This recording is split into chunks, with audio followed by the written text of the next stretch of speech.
వారు వీరికి నీడనిచ్చిండ్రని ఆనాడు వారికి నిలువ నీడ లేకుండా ఆనాటి ప్రభుత్వాలు చేసినా కొండా లక్ష్మణ్ బాపూజీ గారు భయపడలేదు.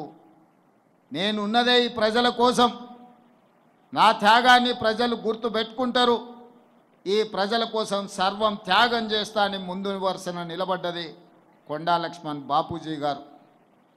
కానీ దురదృష్టం, వారు మరణించినప్పుడు వారు చేసిన త్యాగాల పునాదుల మీద రాజకీయ వ్యవస్థను ఏర్పాటు చేసుకున్న నాయకులు చివరి చూపు చూడడానికి కూడా వారి దగ్గరికి రాలేదు, నివాళులు అర్పించలేదు. అంటే ఈ పద్మశాలి జాతి మీద, కొండా లక్ష్మణ్ బాపూజీ గారి మీద వారికి ఉన్న ఆలోచన, వారు ఏ రకంగా మన పట్ల వ్యవహరించారో మా పద్మశాలి సోదరులకు నేను గుర్తు చేయదలుచుకున్నా.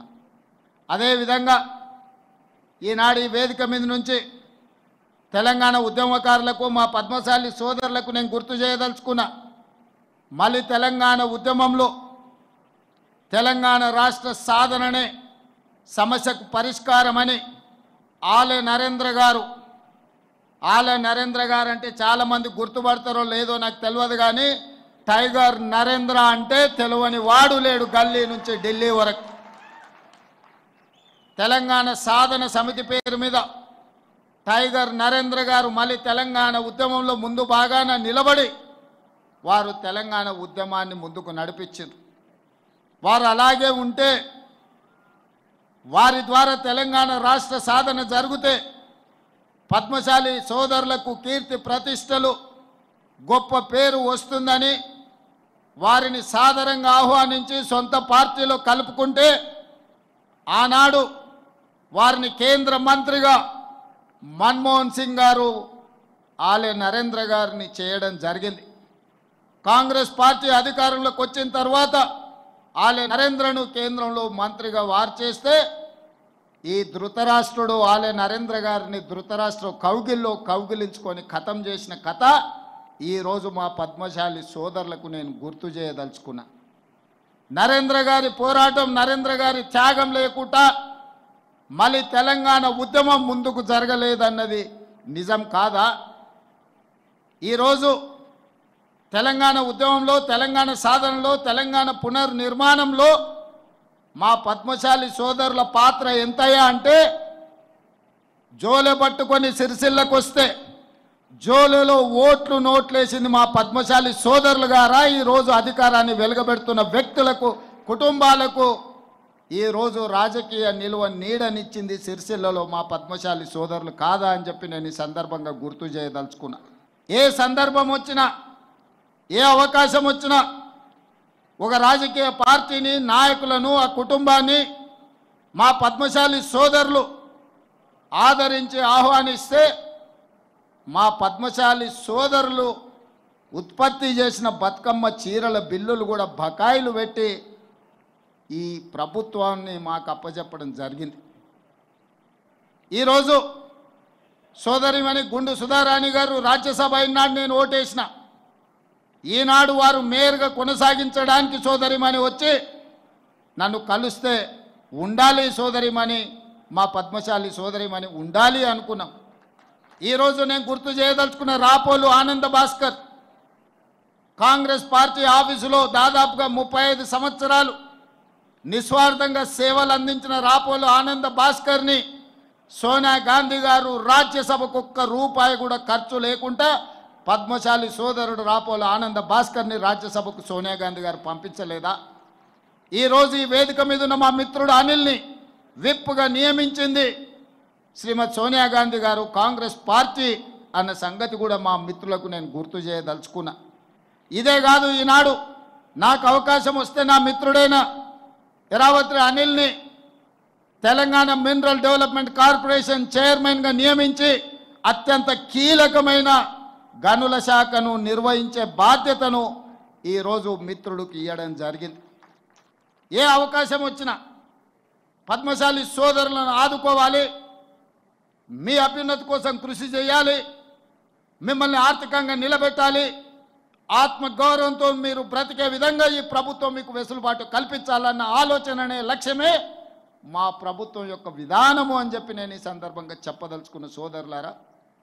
ప్రత్యేక రాష్ట్రం ఏర్పడిన తర్వాత Indian institute of handloom technology మన రాష్ట్రానికి లేదు. 10 సంవత్సరాల నాటి ప్రభుత్వం ఆ ప్రయత్నం చేయలే.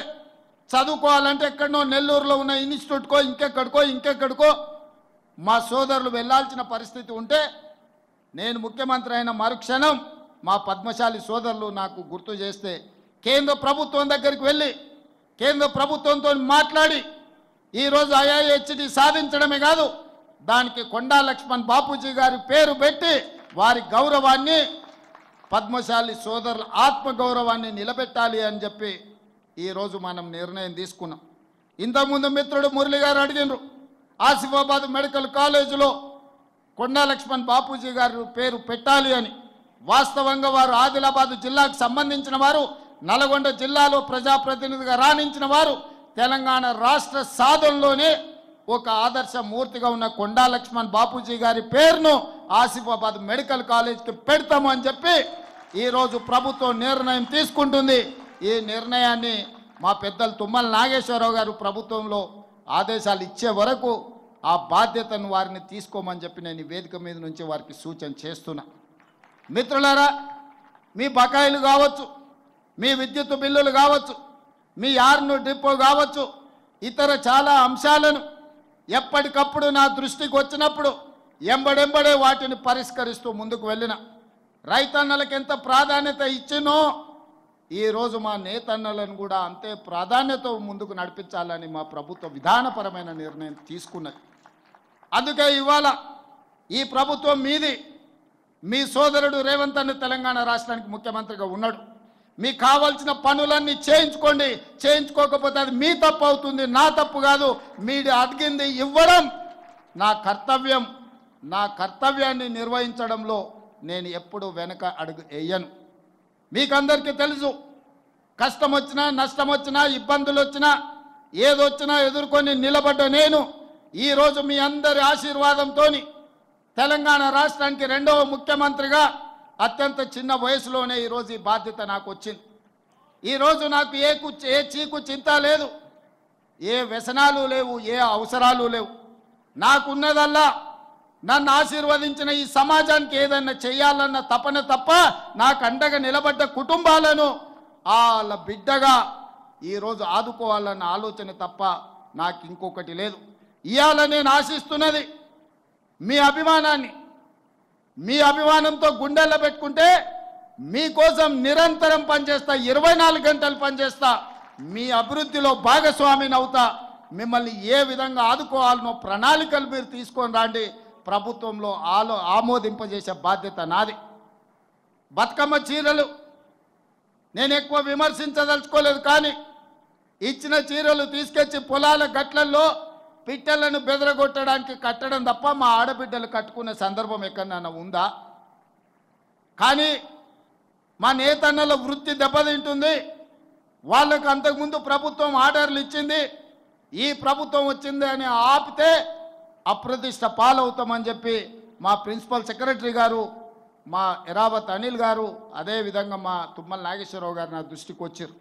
నేను ఆలోచన చేసిన, నిజంగానే కుల వృత్తులను చేతి వృత్తులను అంతరించి పోనీయొద్దు, వాటిని కాపాడాలంటే ఏం చేయాలని ఆలోచన చేసి ఈ తెలంగాణ రాష్ట్రంలో 65 లక్షల మంది ఆడబిడ్డలు స్వయం సహాయక సంఘాలలో సభ్యులుగా ఉన్నారు.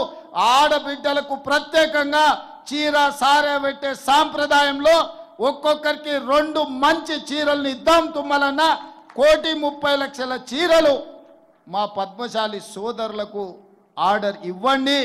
ఖర్చు ఎంతైనా పర్వాలేదు, ఖర్చుకు వెనకాడకండి. ఆనాడు బతుకమ్మ చీరలకు 250 రూపాయలు ఖర్చు పెడితే నాకు తెలిసి ఈరోజు 500 నుంచి 600 రూపాయలు ఆ చీర మీద పెట్టుబడి పెట్టి ఈరోజు మనం 600 కోట్ల రూపాయల ఆర్డర్స్ ఈరోజు పద్మశాలి సోదరులకు ఇవ్వడం జరిగింది.